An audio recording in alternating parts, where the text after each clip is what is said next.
Gente, é o seguinte, no século XIII, tudo isso fazia parte do primeiro Reich. Berlim, que até então era meio terra de ninguém, povoada por imigrantes e excomungados, se une durante 500 anos a reinados vizinhos até formar o Império Prussiano. Um de seus kaisers, Frederico II, que na verdade nem queria ser o rei da Prússia, um iluminista que, quando tenta fugir com seu namorado, seu pai, conhecido como rei soldado, condena seu amigo à morte. Frederico, inconformado, quando assume o poder, torna Berlim a capital mais progressista da Europa, fazendo reformas, investindo em educação, abolindo a tortura, decretando a tolerância religiosa, acolhendo refugiados, construindo universidades, teatros, óperas, casas de concerto e começando assim uma verdadeira revolução cultural. Mas, obtusos, seus sucessores na era da dinastia guilhermina arrastam o Império Prussiano de volta ao obscurantismo. Levantes populares massivos, protestos violentos, influenciados pela Revolução Francesa, se revoltam contra o poder.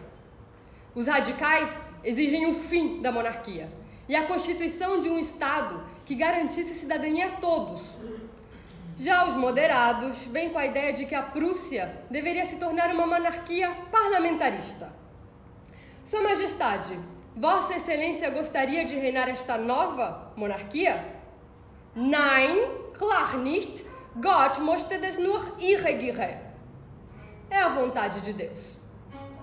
Lembrem, nessa época, a igreja e a monarquia eram unha e carne. Os revolucionários, divididos em seus egos ideológicos, não conseguem chegar a uma proposta única para vencer o poder absoluto do rei. Assim, as revoluções de 1848 fracassam, mas não foram em vão. Inspiraram o Manifesto Comunista. Abre aspas. É natural que o proletariado de cada país deva, antes de tudo, liquidar sua própria burguesia. Marx e Engels influenciaram muito o que está por vir. Otto von Bismarck, o braço direito do rei Guilherme I, percebendo que esta propaganda de poder divino não caberia por muito mais tempo, vem com a estratégia de unir num só império todos os estados germânicos, inclusive os que faziam parte da França, da Áustria e até da Dinamarca, começando assim uma série de batalhas sangrentas. Bismarck é vitorioso. Ele ganha todas, demarcando a terra do alemão, Deutschland, o segundo Reich. Sedento de poder, o Império Alemão se une ao Reino da Itália e ao Império Austro-Húngaro, formando a Tríplice Aliança. Com a morte de um de seus arquiduques, declaram guerra à Sérvia, porque dizem que terroristas sérvios assumiram o atentado. Mas a Sérvia era aliada da Rússia, e o Reino Unido e França tinham inimigos em comum contra a Tríplice Aliança. Detonam a Primeira Guerra Mundial.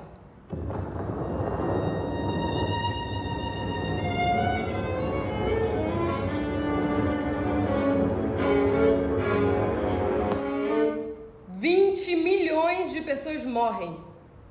A Alemanha, derrotada, se vê numa situação tipo $1, que valia 4 marcos alemães, agora equivalem a 4 trilhões. Um baú cheio de dinheiro só para comprar um pedaço de pão. É o fim do Segundo Reich. O povo alemão, liderado por Rosa Luxemburg, uma revolucionária marxista, constitui a República de Weimar, decretando o fim da propriedade privada na Alemanha. Logo, um complô entre o alto comando militar e os liberais sociais-democratas assassinam Rosa Luxemburg, possibilitando assim a presidência de um militar, o general Hindenburg. Os americanos, muito espertamente, percebendo a fragilidade financeira pós-guerra dessa nova república, emprestam uma grana à Alemanha. As coisas prosperam, a famosa época dos anos dourados, até 1929, quando a Bolsa de Nova York colapsa. A Alemanha, desestabilizada, abre caminho para grupos extremistas chegarem ao poder, como acontece agora em muitos países do mundo.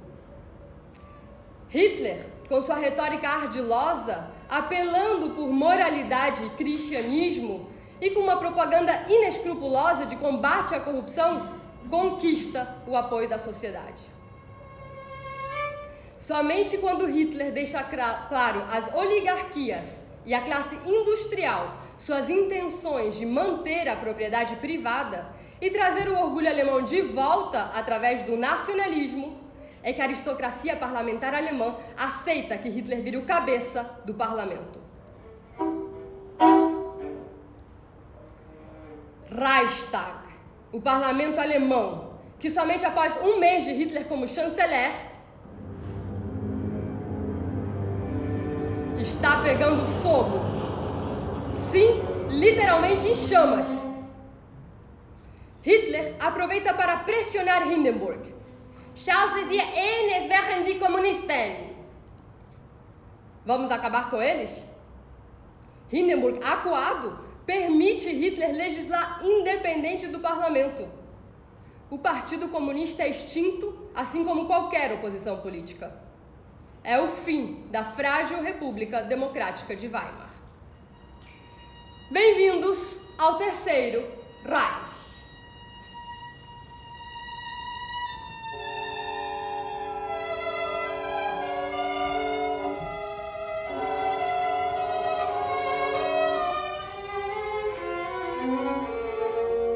Exaltar as almas simples, mas o principal é que permitiam transformar as pessoas em animais, em brutos.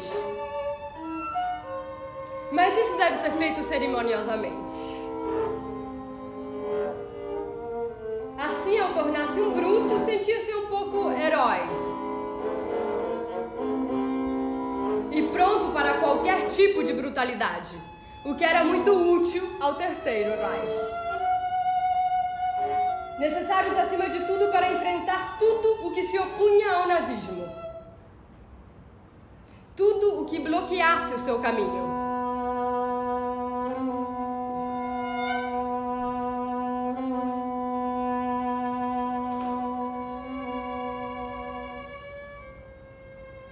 Primeiro golpeiam os comunistas, campos de concentração, prisões.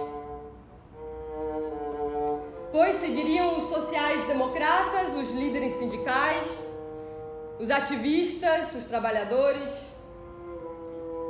os que escreviam nos periódicos, jornais, revistas, rádio, e em geral todo aquele que ousasse pensar diferentemente de Hitler. Queimam Tolstói e Mayakovsky, Voltaire e Anatole France, Roland e Jack London, e Goebbels fala enquanto queimam os melhores escritores alemães. Queimam Thomas e Heinrich Mann, e antes de ser queimado, abre aspas. O analfabeto político é tão burro que enche e estufa o peito dizendo que odeia a política. Mal sabe que de sua ignorância nasce o menor abandonado, o assaltante, a prostituta e o pior de todos os bandidos, o político vigarista pilantra, o corrupto e lacaio das empresas nacionais e multinacionais. Bertolt Brecht. E claro, queimam Marx, Engels e Lenin. Queimam as obras dos grandes sábios de origem não ariana. O pensamento humano é jogado às chamas.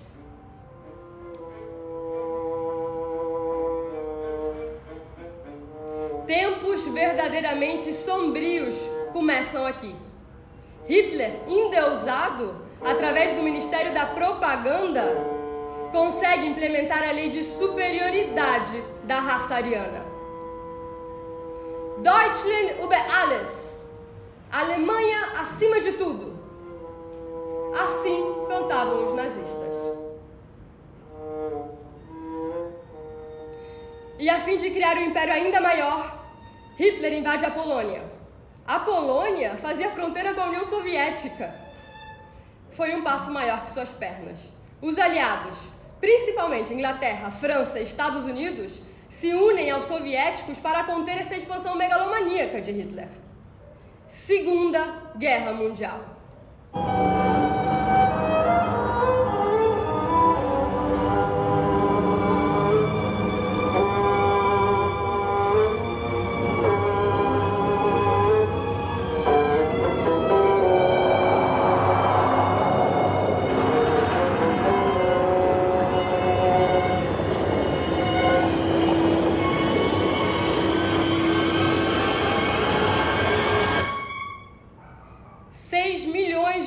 Assassinados.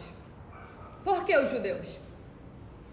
Além de serem descendentes de imigrantes, eram sectários e com poder da mídia. Portanto, eram uma ameaça ao regime nazista. O Memorial do Holocausto, um conjunto de milhares de blocos de pedra representando as comunidades judaicas que foram exterminadas na guerra, é protegido por uma resina resistente à tinta para evitar que grupos neonazistas que ainda existem não somente aqui, como também em muitos países do mundo, pichem suásticas. E o irônico disso tudo é que a empresa R.G. Farben, que criou esse material, é a mesma que produziu o gás Zyklon B, usado nas câmaras de gás dos campos de concentração. Houve muita crueldade, não só contra os judeus, como também contra os milhões de comunistas, negros, homossexuais e até ciganos, que também tem seus memoriais no Tiergarten, junto do Memorial T4 Eutanásia, que tem este nome porque qualquer alemão que tivesse deficiências físicas ou mentais não deveria existir.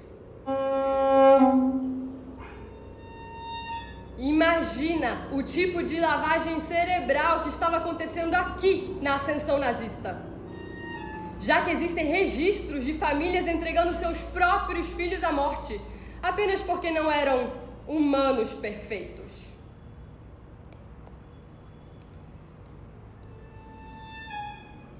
Agora, Berlim, 1945, destruída, totalmente bombardeada, e Hitler escondido em seu bunker. Seus generais, apavorados, exigem uma atitude de Hitler. E como resposta, Hitler propõe casamento à sua amante Eva Braun. Ela diz sim. E como aliança, Hitler reparte sua pílula suicida. Sim, simples assim, na manhã do dia 30 de abril de 45, Hitler está morto.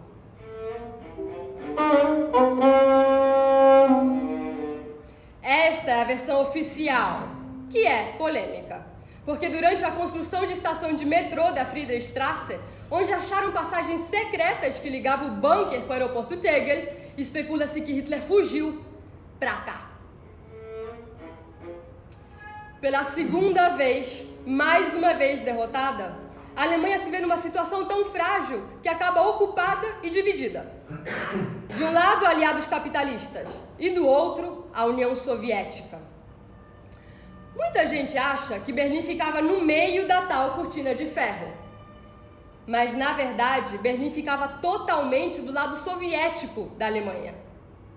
Quando os americanos chegam em Berlim, dizem: ok, vocês chegaram aqui primeiro, mas nós ficaremos também. E assim Berlim também é dividida. E a parte ocidental de Berlim vira uma ilha capitalista rodeada pelo regime socialista. A Guerra Fria está apenas começando. Quase 20% da população da Alemanha Oriental, com medo do totalitarismo soviético, escapam para outros países usando o aeroporto americano da Berlim Ocidental. O sucessor de Stalin, o metalúrgico Nikita Khrushchev, preocupado com esta evasão, exige que o presidente americano retire suas tropas de Berlim. We stay here. Então Khrushchev, na calada da noite, em agosto de 61, recruta milhares de soldados para cercar Berlim Ocidental. Assim, de um dia para o outro. A princípio, uma cerca de arame farpado, que após décadas se tornou o terrível Berliner Mauer.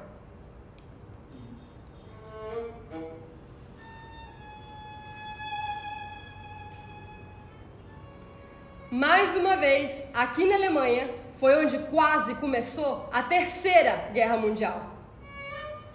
Sim, não estou brincando. No Checkpoint Charlie, numa das poucas passagens entre Berlim Oriental e Ocidental. A história é a seguinte. Um chefe de missões americano, vindo num carro diplomático pronto para assistir uma ópera na Concert House, tem seu passaporte exigido por um oficial soviético. Isso quebrava o acordo que permitia aos oficiais dos aliados transitarem livremente em ambos os lados de Berlim. Os ânimos estão à flor da pele. Berlim literalmente recém-dividida. E os soviéticos, não engolindo bem essa história de somente os ocidentais terem direito de ir e vir, continuam exigindo os passaportes. Kennedy, muito irritado, ordena a vinda de tanques de guerra para o Checkpoint Charlie. Os soviéticos prontamente trazem seus tanques também. A situação era tensa. 20 tanques apontados um para o outro. Lembrem, estamos no meio da Guerra Fria, sob ameaça de bombas atômicas. Generais, embaixadores, todos se ligando para tentar resolver esta situação. É somente depois de 18 horas de negociação que Khrushchev e Kennedy resolvem a retirada dos tanques. Com a condição que os soviéticos se retirassem primeiro. O Muro de Berlim separou famílias, amantes e amigos por quase 3 décadas. Quilômetros de 2 muros de concreto, em paralelo, com torres de vigilância, em que os soldados soviéticos ganhavam um dia de folga por cada um que matassem. E entre os muros, um campo minado, chamado Zona da Morte. Alguém de vocês seria suficientemente louco de querer viver nessa ilha capitalista devastada? Mesmo que os aliados, precisando ocupar a cidade, lhes dessem incentivo dinheiro para que vocês vivessem aqui? Pois bem, os marginais, punks, imigrantes e artistas toparam. Porque numa terra sem lei, sexo, drogas e música eletrônica era tudo liberado. Essa foi a Berlim desvairada dos anos 60, 70 e 80.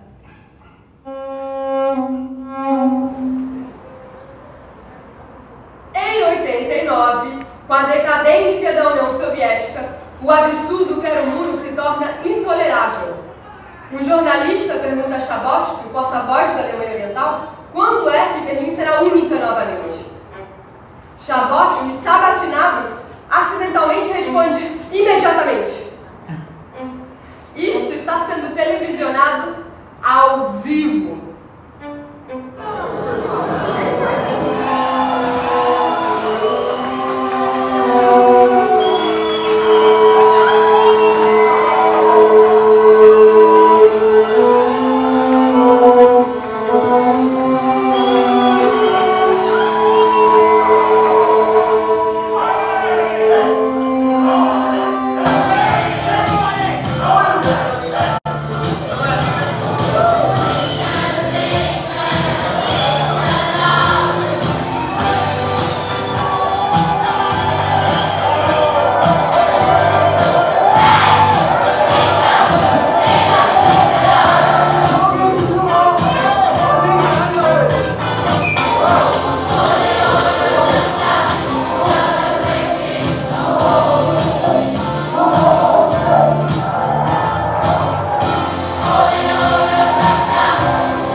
Essa Berlim reunificada tem somente 30 anos, assim como a frágil democracia brasileira pós-ditadura militar.